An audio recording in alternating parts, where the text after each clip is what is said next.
Hi, Internet. Hang on. Uh, um, engage. Well, it seems I've somehow been transported aboard my room on the Unreliable, and if I'm not mistaken, that's the groundbreaker behind us. What does this have to do with crafting? The thing that crafting systems give us is a feeling that we can affect the way the world we're playing in looks and reacts. Crafting and building give us a sense of agency. Crafting systems don't always fit the needs of a particular setting or narrative, though, but sometimes we still want to have some control over certain elements of our gameplay. Some games opt instead to allow us to modify our gear, changing things like the damage type of a weapon or the protections and bonuses offered by armor or clothing. Things that don't exactly give us a feeling that we can shape the world into something else, but enough to make every playthrough different. This week we're talking about modding systems as crafting systems and how they influence the way we play. Let's talk about Outerworlds. Outerworlds makes this process simple. You find weapon mods and are able to add them to a weapon at a tinkering bench. This is a lot less complex than systems where you have to swap out parts. There are two kinds of modding here, adding mods that you find in the world and tinkering. The modding system lets you modify a piece of gear, such as a weapon or armor. You have to have a suitable mod in your inventory to do this. You get mods in a number of different ways, from purchasing them at vendors or vending machines to plucking them from the scorched remains of your enemies. Each mod affects how a weapon works in one way or another. When you get a mod, the icon for the item in your inventory shows you which part of the weapon is affected. For instance, it might be the muzzle or the sights or the magazine in the case of a gun. Each of these affects things like damage type, rate of fire, weapon noise, or could increase the effective range of the sights as if you had added a scope. Melee weapon mods work in a similar way. You add a mod that affects the way the weapon functions. The mod targets the grip or the blade, causing changes either to the weapon stats or the way it interacts with your opponent, such as a change in damage type. Armor mods affect things like the armor stats, add utilitarian functions like increasing your stealth, and add increases to skills and skill checks, such as dialogue and leadership. Tinkering is a little different.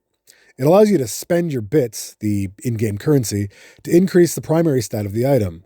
For weapons, you increase damage, and for armor, you increase armor rating. It increases the amount that you have to spend each time you do it, mind you. I'm not a huge fan of spending money in place of using skills or found components. This feels out of place to me, especially when you're using the tool station installed on your own ship. It does simplify the process, but I feel that it should just be done at a merchant if that's going to be the case. This is purely a matter of my personal aesthetic desire, and I can see why it appeals to some folks. The system's easy to use and figure out. You don't have to carry around a ton of different weapon or armor parts of varying value and weight, and the items are recognizable when you need to find them in your inventory or your stash. One drawback, in my opinion, is that the game doesn't give the player many options to change the appearance of items in-game. Not that there isn't a way to do this by adding certain mods, but it would be nice to be able to change and recombine elements. The armory and clothing class system's pretty rigid. That said, it does fit well into the world, and in the end, Outer Worlds is a story-driven game, so focusing too much on other systems would probably complicate things in an undesirable way. The fact that you can spend skill points in useful skills, which will also have the side effect of making your ability to modify, repair, tinker, and break down items more effective, is both fun and immersive, giving you a sense of real value when you spend your skill points in the science or engineering skills. There are a lot of ways to implement a modding system. Some games give you the ability to mod gear you've crafted using parts collected from around the environment. Others only allow you to change the attributes of items by using different materials to craft them. It is often the case that a craft system will have a modding system either built in or alongside it. I find that this is most often the case with settings that are trying to recreate a sense of realistic crafting, mainly because in real life, you can make stuff and then modify it. You can also create game mechanics that overcome problems you find in the real world in ways that don't fit well into a digital setting, such as the use of skill checks when crafting to mimic the act of having to learn something to properly craft or modify an object so that it works and doesn't explode and take your hands off with it. Simplifying your craft system, like in Outer Worlds, is a useful way of getting around forcing players to spend hours interacting with systems they might not want to and just get on with the game. Skillfully mimicking reality can be great for some games, but for others, it can just get annoying. As I mentioned before, mods are tied to skills. I find the way it's handled in Outer Worlds to be much easier to manage. You don't have to spend points or take up slots in a skill tree adding skills or perks just to gain specific benefits when crafting, which you then either have to just keep hanging around when you're not crafting or switch out for others in systems which let you do that kind of thing. Having to make these changes when you want to go from fighting to crafting and then back again can be annoying, and Outer Worlds has made sure you don't have to. Each point you put into a skill affects a number of gameplay mechanics, and some of those skills just happen to also affect your crafting. The engineering skill is most closely tied to the mod system, as it affects the way you mod, repair, and break down items. Spending points in engineering lets you repair items in your inventory when you're out adventuring, and do so more effectively. It lets you recover better mods when breaking an item down, and it lets you recover a mod when inserting a new one rather than risking it being destroyed. This skill is also helpful in combat against automechanicals, which you will come into contact with on many occasions. The science skill first allows you to tinker with items. This is useful when you need to coax more performance out of a weapon you really like rather than discarding it because it isn't keeping up with your increasingly challenging adventures. As you put more points in, it lets you reduce the cost of tinkering quite a lot. Its combat effect on your science weapons also makes it a good skill to invest in if you want to get the most out of some of the unique systems in the game. The medical skill lets you more effectively make use of a system I haven't spoken much about yet, but it's really fun to mess around with for creating mixtures of drug effects that let you change the way your character plays. From adding healing effects, social buffs, speed enhancers, and even effects that increase your ability to use certain weapon types. I will be talking more about this system in a moment. You can also augment your skill checks by wearing certain items or by having certain NPCs in your party. You can configure and mod your gear and party to give you the ability to solve problems without having to resort to shooting everyone in your way as well. You can use armor mods such as the tech kit to increase your tech skills, allowing you to boost your science, medical, and engineering skills just enough to push you into a higher bracket if you'd rather save your skill points for something else or to pass in-game skill checks and interactions and dialogue. You can modify your gear to enhance a specific build, which lets you really play with your character's design. When you are venturing forth, you can also select which companions to take with you. This choice not only triggers dialogue between specific companions, but it can also affect how you play. Each companion offers you a set of perks. Some of these affect your tech skills, which can allow you to more effectively mod, repair, tinker, and break down items. You can select which perks these characters offer as they level, and the fact is that each of them is so different and fun that it makes the choice a bit difficult sometimes. You can also select and mod your gear to increase your social skills, which is a little realistic. In Outer Worlds, you can really build a character around your social skills, putting points into the Persuade, Lie, and Intimidate skills. Mods like the Silver Tongue Kit can give you advantages in these checks and let you slide your way into high society and often avoid bloodshed if you prefer. You can find all sorts of skill bonuses and useful utilitarian mods for armor and weapons along the way, giving you specific advantages that may seem limited, but with the right character build can give you a real edge both in combat and in navigating your way through the story of Outer Worlds. With the way Outer Worlds handles mods and skills, you can create small changes that allow a particular build to function however you want. Electric Hammer and Godlike Strength? You got it. Super Heavy who walks into a room and obliterates everything? Check. Sniper Assassin? Easy. Guy with a vodka-powered minigun? Yeah, that's real. Why not? You can create a character that fits neatly into the society established by the corporate overlords, exploitive consortiums, and dystopian oligarchs, or you can create a madman who grates against the ways of the world like a saw blade dragged across violin strings. Certain item mods let you create weapons and armor that easily match your character's playstyle.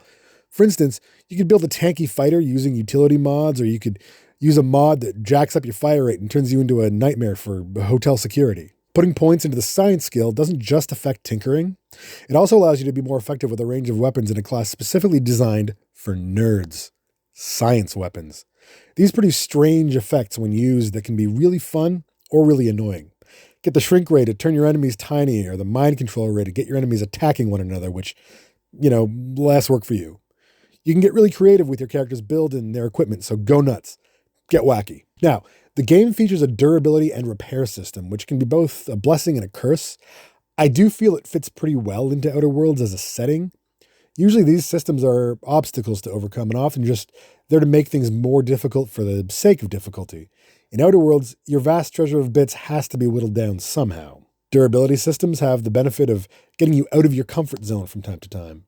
If your favorite weapon breaks, you might be forced to pull out another one until you can repair it and discover something you might not have found otherwise, such as a new item combo or a new option for your character build. On the other hand, durability can be very annoying if you get anxiety at the thought of an item's condition ticking down like me. It can take your mind away from the world and task at hand and force you to think about how much longer you have until you need to spend time or money to repair something. I respect that not everyone feels this way, but my brain's weird. The fact that skills affect your ability to repair items can make you feel like you're investing points wisely and give you a feeling of relief when you can finally repair your gear more effectively in the field. So this is another reason why a durability system might be better to have than not. Mind you, no system should be so poorly implemented that making you have to interact with it less feels like a relief, but Outerworlds doesn't do too badly here. It does take my attention away from gameplay sometimes when I have to check item durability every time I have a moment, but it's not unmanageable, nor does it take away from my enjoyment of the game and setting. I'm going to talk a little more about the inhaler system here. In short, your inhaler is an item you always have with you that lets you administer drugs to yourself. This is how the setting handles healing, where other games would use potions or spells. The particular twist Outerworld puts on the system is that you need to spend skill points to unlock up to 4 separate slots in the inhaler. Each slot can be equipped with a drug, food item, elixir, or other chemical substance. When you use your inhaler, you'll gain the benefit of all 4 items at once, and there are so many items you can find that will grant various combinations of effects that if you want, you can spend a lot of time getting creative with your mixtures. You can create a build, and then by trial and error, or by really intense study of every item you find, you can create the perfect mix of drug effects for that character. It's another layer that lets you get creative, or if you want, you can just ignore it and fill your inhaler with healing effects. The selection of serums, foods, drugs, chemicals, and other mixtures that you can find and make is so diverse and tells you so much about the world you're in. Every item tells a story in Outer Worlds. The company that makes it, where you found it, the positive and negative effects of the item, it's much richer than just finding the same generic healing potion and stacking them. This system will get you out there searching through every chest just to find another bottle of purple berry juice or a package of bread noodles so you can keep your inhaler doing everything you need it to. It's another reason to explore every nook of this really interesting world. The system can be limiting sometimes. Some games give you a lot more options to get creative with your character and your play style, but Outer Worlds has its fair share while not letting you get so overpowered that you lose the sense of challenge while playing. No matter who you create, they will fit into the setting to some degree, and I think that's intentional. Sometimes you can get really into creating your own perfect character. Outer Worlds has a rich, well-designed setting, and I personally enjoy revisiting it, and I don't want to feel like I'm breaking my own immersion. That said, the world and characters are amazing and interesting, and it can sometimes feel like a missed opportunity that I don't have more options for customization. But the story is engaging, and I'm a huge fan of the setting, so I enjoy it immensely regardless. A scaled-down version of a crafting system like this gives just enough freedom of choice to keep you interested in messing around with your gear and collecting things from the world without creating a system that lets you get so involved with it that it takes you away from the game. Folks like me who get really into the minutiae of crafting systems often put other aspects of play aside to focus on them. We want to perfect our gear and get the perfect look for our character. You can min-max for days and get bored of the game long before you get a chance to experience the story or the world in a meaningful way. I'm glad Outer Worlds has not taken this road. There's so much to miss. Some options for new things to add, which I would interact with, but which might stray into too much crafting territory, as I described above, might be the ability to a little more freely decorate your ship with items you find, rather than them all having specific places where they appear when you get them. The ability to add parts and effects from one item to another, and the ability to create new items from resources found in the world, like taking parts from several discarded weapons to build yourself a customized gun or sword or stick or whatever you fight with, might also be interesting. Now, I don't say what I'm about to say about many aspects of any game, but I think the inhaler system is pretty well perfect.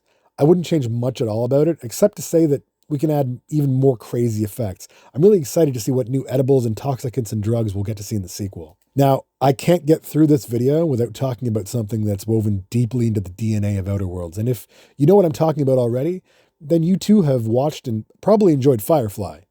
The settings and characters in Outer World feel like, and in some cases clearly are, homages to Firefly. I'm a huge Firefly fan, and the reason I bring it up here is that, well, I'd like to see some more space stuff. I'd like a bit more flying around in ships or shooting at enemies from hover sleds. No horses, though. If you know the episode I'm talking about with this one, then you two probably have some trauma from it. I'd like our crafting skills to let us do more hacking and maybe even modding when it comes to interacting with auto mechanicals in game. Let us use local computers to reprogram automechs or turn turrets against enemies. Let us affect the duration of the disguise mechanic or more effectively manipulate it as a reward for investing lots of points into tech, engineering, or social skills. I wouldn't mind also having the ability to render the durability mechanic almost null with skills, or, to be honest, not have it all together. I know I said I don't find it too cumbersome in Outer Worlds compared to other games, but it can be a source of anxiety when I'm just trying to enjoy playing. There could be a mechanic where we use tools to enhance a weapon's effect for a period of time instead. This could have a similar effect on the player's experience without the worry of your weapon slowly breaking over time. I'd like to see an increasing number of interesting ways to use skill checks to bypass combat or to find alternate ways to get through the story in the way that you want. There are many ways that Outerworlds does this well, and I really enjoy the way they've been implemented, like lockpicking and using dialogue checks. A few more options would be nice. Maybe locating and disarming traps, finding secret hiding spots that you wouldn't find otherwise if you have high engineering, or unlocking specific effects for your drug inhaler that you can only get through investing a lot of points in your medical skill. I like Outerworlds a lot, and I look forward to spending more time experiencing what the world has to offer when the sequel comes out. Overall, I think the system fits the setting well, though I would like to see some changes that make it feel more personal. I'd like to see your modifications and tinkering change the way a piece of gear looks, or let you make more cosmetic changes using available parts, and I'd like to see some way to completely bypass the need for bits when tinkering, even if it is tied to, say, a particular skill. Obsidian will soon be releasing Outerworlds 2. Now I'd like to see what changes they've made to the system, for better or for worse. I'll be sure to take a look and cover what they've kept the same and what might have changed.